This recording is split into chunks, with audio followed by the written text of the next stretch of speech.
Hello YouTubers out there, this is Jerry Saravia at the movies. So of course I have to talk about The Interview, a film that's been discussed on a daily basis and pretty much frequently since June of 2014.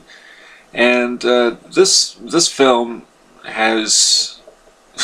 I don't even recall the last time that anything like this has happened. I was talking about this earlier with my wife, and I think the very last time that a controversial film was deemed as dangerous and that it could inspire uh, problems, let's say protests, was The Last Temptation of Christ back in 1988, Martin Scorsese's film.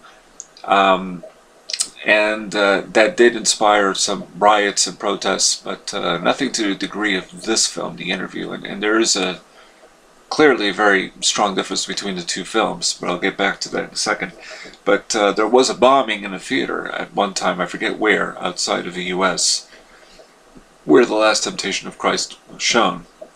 And in addition, in New York, I believe, they even had two police officers inside the theater guarding the screen to make sure nothing happened to the screen.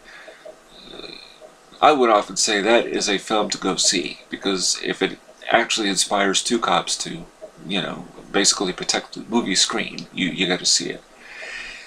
Now, this film, The Interview, is a very different situation, though, because of the subject matter. Essentially, Seth Rogen and James Franco play two guys who go out to interview Kim Jong-un, who's of course North Korea's dictator. In reality, this is not fictional in that regard. He is a real dictator.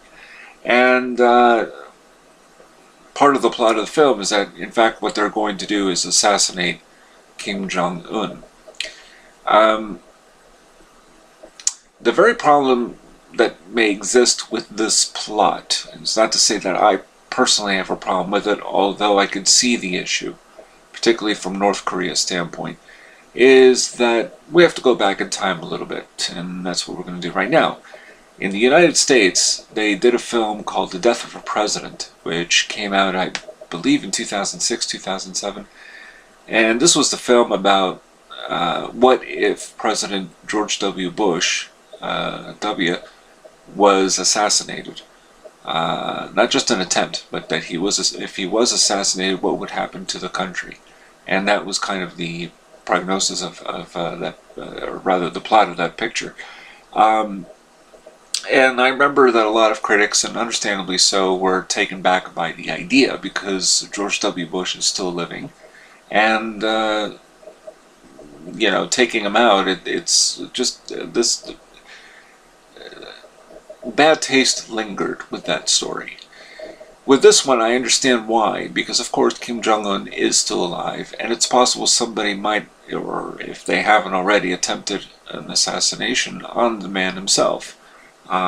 If for nothing else, for crimes against humanity in North Korea. I don't think that's even alleged. I think it's understood that this kind of thing does go on in North Korea, but it's kind of, everyone's a little tight-lipped about it. Now, the plot of this film, even though it's a comedy, the dictator's still alive. See, it would be different if somebody today did a film about, killing Nixon and putting his head inside of a jar, and kind of thing that they did in Futurama, for example. But here it presents a problem, because the dictator is a real person. It's not a fictional country or a fictional dictator. Now, in June of 2014, there was an interview in the Daily Telegraph with Kim Myung-jol, who is the executive director of the Center for Korean American Peace, and he criticized the storyline in the interview,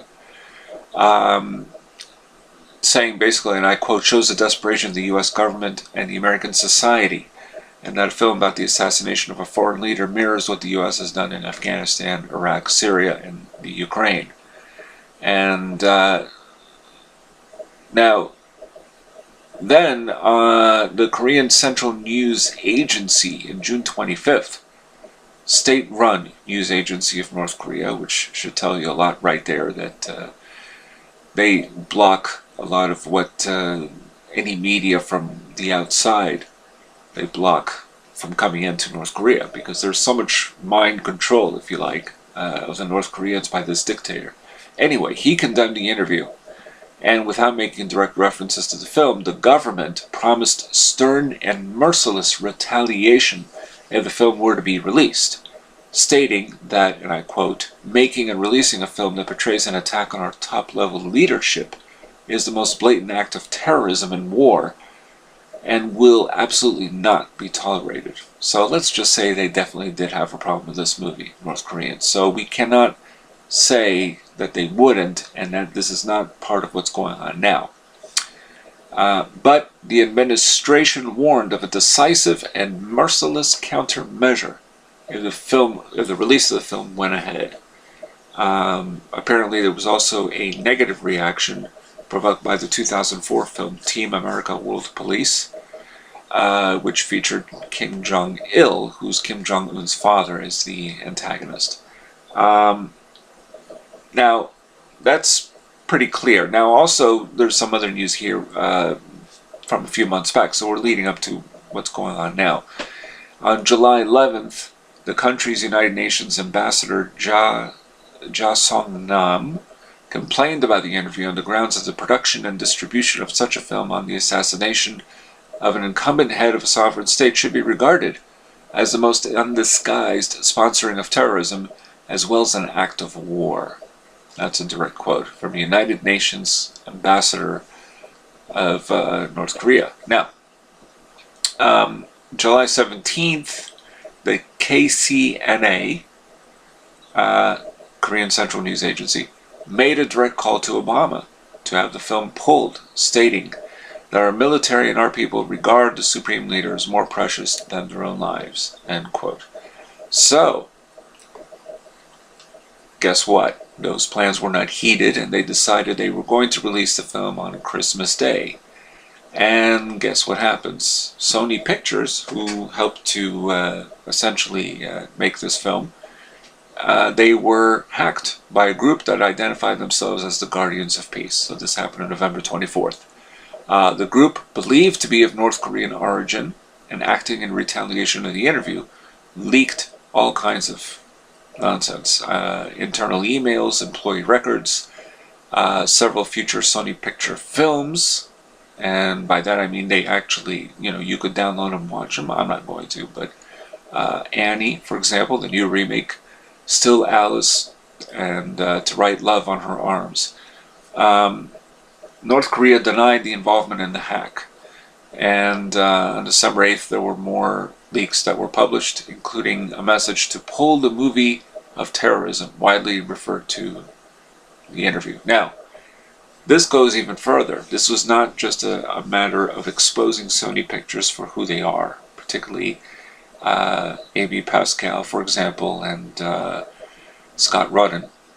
This went a lot further, and now the hackers issued a warning to moviegoers, threatening to attack the New York premiere of the film and any other cinema showing it on its theatrical release, and urging people to remember the 11th of September 2001. Now you've taken things way too far.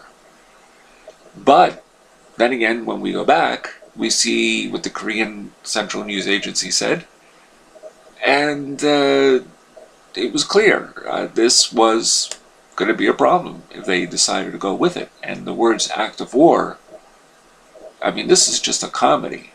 But the problem is that this is not a fictional dictator. This is a real dictator, which the plot deals with. For example, if, as I said with George W. Bush, if people in this country, or even in another country, made a film about the assassination of our current president, there would be outrage, and unjustifiably so, because you don't want to do that, not when the presidents are still living. Of course, people say all kinds of things about President Obama, but and wish him ill, and wish him death, and so on and so forth. I mean, we all know the stuff we hear from the crazy people of the United States. But if somebody were to do the same thing with regards to the president, there would be outrage, and then we would be we wouldn't want this film to be made, let alone released. But we might not declare an act of war to do so. And I was glad that, in fact, Whoopi Goldberg on The View mentioned that today. We don't go that far, because it's not what we do here. We don't care. We still believe, to some degree, freedom of speech exists. And Seth Rogen and James Franco and everybody associated with the making of the interview is entitled to that. However, when you're dealing with an actual dictator of a country that's under a great...